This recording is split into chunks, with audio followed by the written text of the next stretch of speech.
Pemirsa, heboh menyebut Presiden ke-7 RI Joko Widodo tidak memiliki ijazah dan tidak lulus sebagai sarjana. Mantan Rektor UGM Yogyakarta Sofyan Effendi mendadak cabut pernyataannya.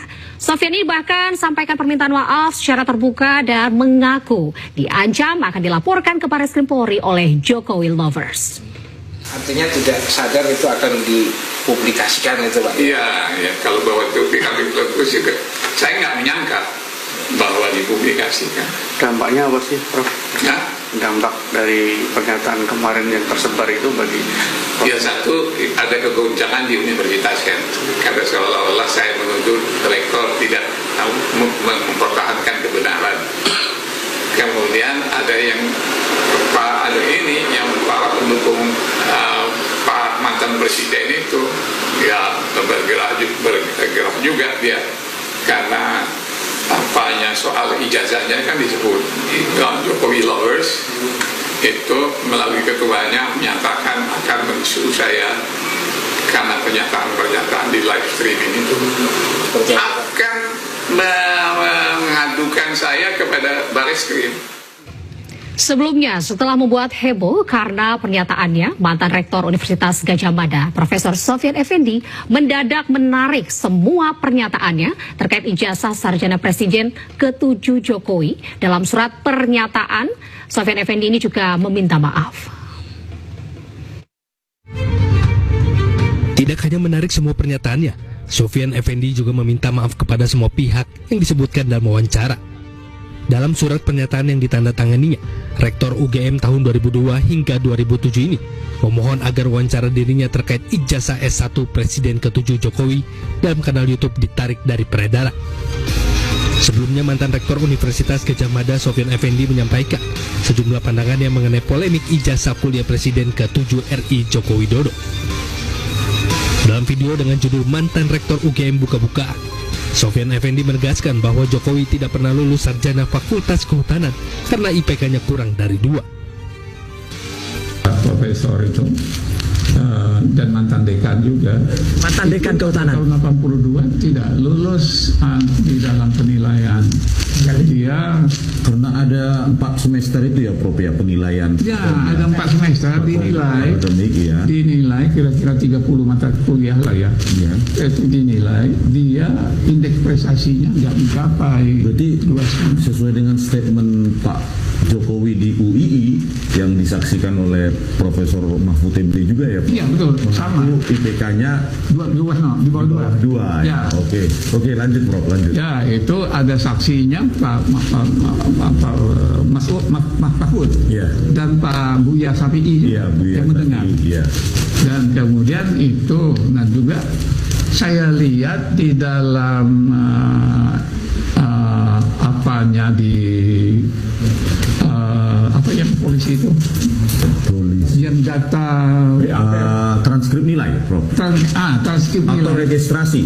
Nah, transkrip nilai. Transkrip nilai itu juga yang ditampilkan saat oleh apa itu? Dia kan hanya apa itu IPK-nya yang IPK-nya itu nggak sampai 2 kan. Ya itu, dan karena itu dia kalau sistemnya benar, karena dia ikut itu ada waktu itu masih ada sarjana muda dan doktoral. Jadi dia tidak lulus sebagai tidak qualified untuk itu di DO. Selain meminta maaf kepada semua pihak, Sofyan Effendi juga berharap agar wacana tentang ijazah dapat diakhiri. Tim Liputan Ainis melaporkan. Pemirsa, Abraham Samad terseret dalam kasus tudingan ijazah palsu Presiden ke-7 RI Joko Widodo. Ketua Komisi Pemberantasan Korupsi periode 2011-2015 itu menegaskan dirinya tidak ada kaitannya dengan kasus tersebut.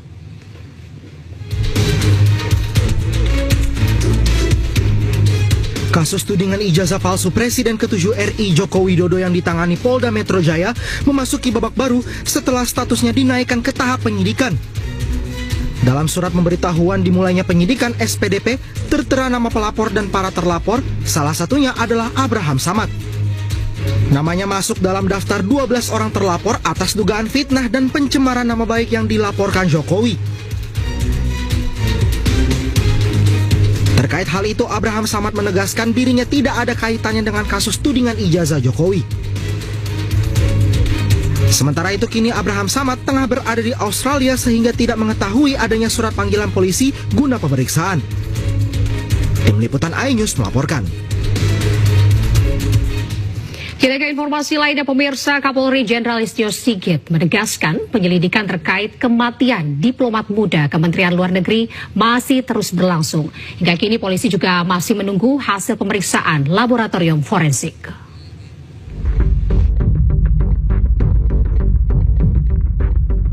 Kapolri Jenderal Listio Sigit Prabowo angkat bicara terkait kematian diplomat muda Kementerian Luar Negeri Arya Daru Pangayunan yang meninggal dunia dalam kondisi mengenaskan. Kapolri juga menegaskan bahwa penyelidikan masih terus berlangsung dan hingga saat ini polisi menunggu hasil pemeriksaan dari laboratorium forensik. Jajaran Polda Metro Jaya juga sedang bekerja keras untuk mengungkap kasus tersebut. Dirinya berharap hasil penyelidikan bisa segera terungkap. Kapolri juga menambahkan penyelidikan kali ini harus dilakukan berdasarkan kaidah ilmiah agar hasilnya bisa dipertanggungjawabkan.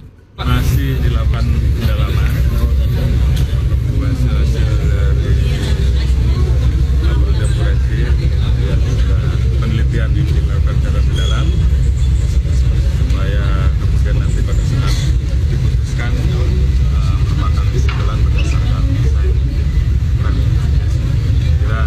anak buah khususnya Metro, Polda Metro sedang bekerja keras. Mudah-mudahan hasilnya bisa segera.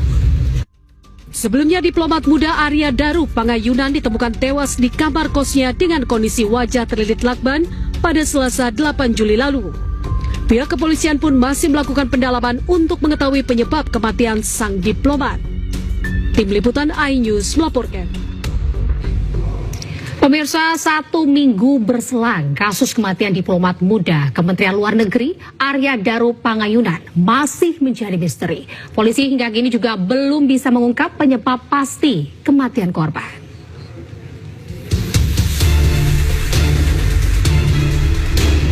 Satu minggu berselang kasus kematian diplomat muda Kementerian Luar Negeri Arya Daru Pangayunan dengan wajah tertutup lakban hingga kini masih menjadi misteri. Berbagai dugaan berkembang di publik, apakah kasus ini merupakan pembunuhan atau bunuh diri? Polisi hingga kini masih menyelidiki apa yang sebenarnya menimpa Arya Daru Pangayunan. Namun setelah 1 minggu belum ada kepastian mengenai penyebab kematian korban.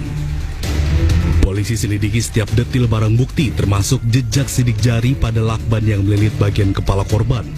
Selain itu, polisi juga menunggu hasil penyelidikan patologis terhadap organ tubuh korban. Sejumlah saksi sudah diperiksa termasuk penjaga kos dan istri korban. Usai olah TKP, polisi pastikan tidak ada dokumen dan barang berharga yang hilang. Tidak ada indikasi kekerasan pada tubuh korban. Sementara itu, pakar mikroekspresi Kirdi Putra mengungkapkan korban tidak mungkin bunuh diri karena tidak mungkin kondisi seseorang yang melakukan bunuh diri akan terlihat sangat tertata rapi saat ditemukan. Orang bunuh diri itu biasanya pilihannya adalah dia mau cepat atau dia mau tampil tidak terlihat bunuh diri misalnya karena tidak ingin misalnya membuat orang-orang yang ditinggal itu terganggu hidupnya atau misalnya malu atau misalnya jadi bahan omongan, jadi kayak kecelakaan misalnya, atau yang satu lagi maunya cepat. Nah, kalau bayangkan bahwa kita melilit, nggak usah pakai lakban deh, pakai tisu gulung aja dililit, itu butuh waktu lama loh dan sulit loh. Dan itu pasti seseknya itu membuat tubuh itu nggak karuan gerakannya. Dan ini masih terbungkus rapi di dalam selimut, rapih juga lakbannya di muka. Buat saya ini sangat kasus yang cukup absurd dan arahnya sebagian besar sudah kecil untuk bunuh diri. Sebelumnya diketahui Arya Daru Pangayunan pernah menangani kasus tindak pidana perdagangan orang sebelum kematiannya. Meski demikian, polisi belum menginformasi apakah kasus TPPO yang ditangani memiliki keterkaitan dengan kematian sang diplomat muda. Dari Jakarta, Tim Liputan iNews melaporkan. Sementara itu, pihak keluarga Arya membeberkan sejumlah hal mencurigakan aktivitas Arya sebelum ditemukan tewas dengan wajah terlakban. Salah satunya terkait dengan persiapan almarhum yang akan bertugas ke Finlandia.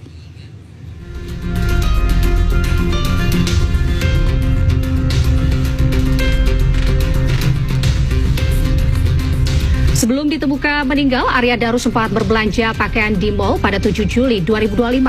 Pakaian itu nantinya akan disiapkan Arya Daru untuk tugas ke Helsinki, Finlandia pada akhir bulan Juli. Momen itu pula jadi saat terakhir istri Arya Daru, Meta Ayu Puspitasari, berkomunikasi dengan suaminya. Pukul 21.00 waktu Indonesia Barat, Arya Daru antre taksi untuk pulang ke indekos usai belanja baju di mall. Pada saat berbelanja, Arya Daru masih video call dengan istrinya untuk memperlihatkan belanjaan bajunya dan tidak ada hal yang mencurigakan. Sekitar 1 jam dari terakhir berkontak dengan Arya Daru, istri Arya langsung menghubungi penjaga kos. Saat dalam perjalanan pulang di taksi, Arya Daru sudah tidak bisa dikontak istrinya. Namun, dari pengakuan penjaga indekos, Arya Daru tampak mengambil pesanan makanan via online sekitar pukul 21.30 waktu Indonesia Barat.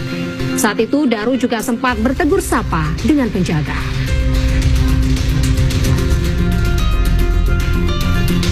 Sebelum tidur, Arya memiliki kebiasaan video call dengan kedua anaknya. Namun pada malam itu, Arya tidak menghubungi istri dan anaknya.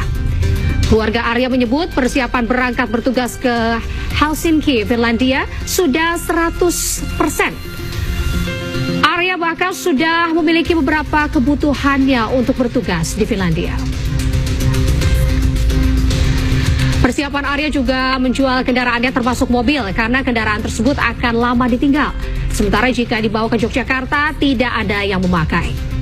Dalam petugasan ini Arya Daru akan langsung memboyong istri dan kedua anaknya. Ini berbeda dengan penugasan-penugasan sebelumnya seperti di Timor Leste. Setahu keluarga, Arya Daru akan bertugas di Finlandia selama 4 tahun. Meta Ayu dan anak-anak juga sudah mempersiapkan diri untuk ke Finlandia.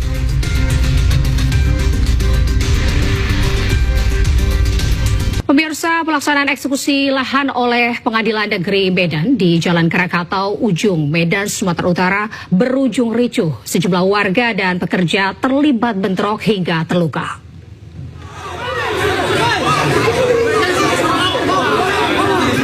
Kericuhan terjadi saat warga mengejar salah seorang pekerja yang hendak memasang pembatas saat eksekusi lahan seluas 17 hektar di kawasan Jalan Aluminium 1, Kelurahan Tanjung Mulia, Kecamatan Medan Deli, Kota Medan. Salah seorang warga yang diduga terlibat dalam pengejaran tersebut ditarik petugas dari kerumunan massa dan mengalami luka di kepala.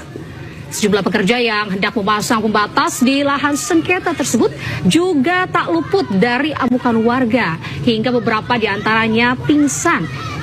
Sebelumnya, lingkungan yang ditempati warga yang berada di Jalan Aluminium 1 tersebut masuk dalam sengketa lahan 17 hektar yang digugat oleh ahli waris bernama Parinduri.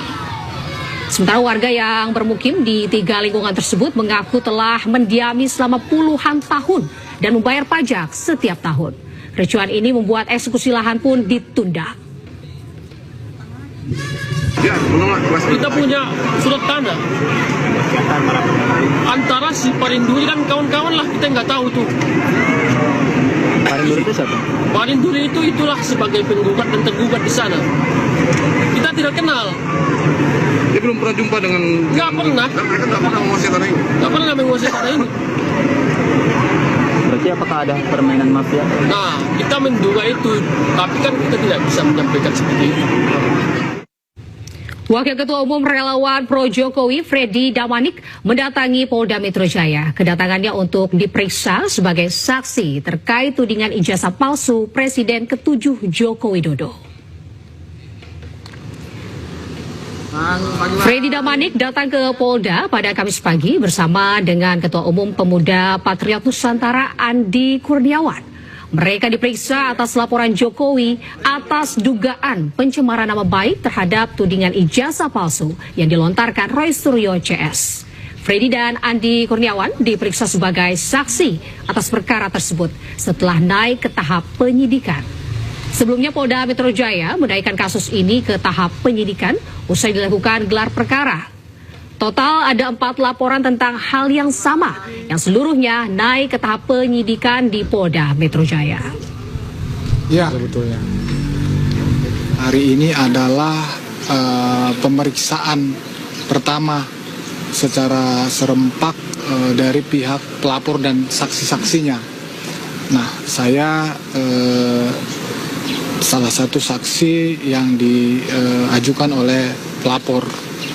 Ya tadi saya mulai sekitar jam 10 lewat sampai keluar ini jam 4, berarti lebih kurang berapa ini?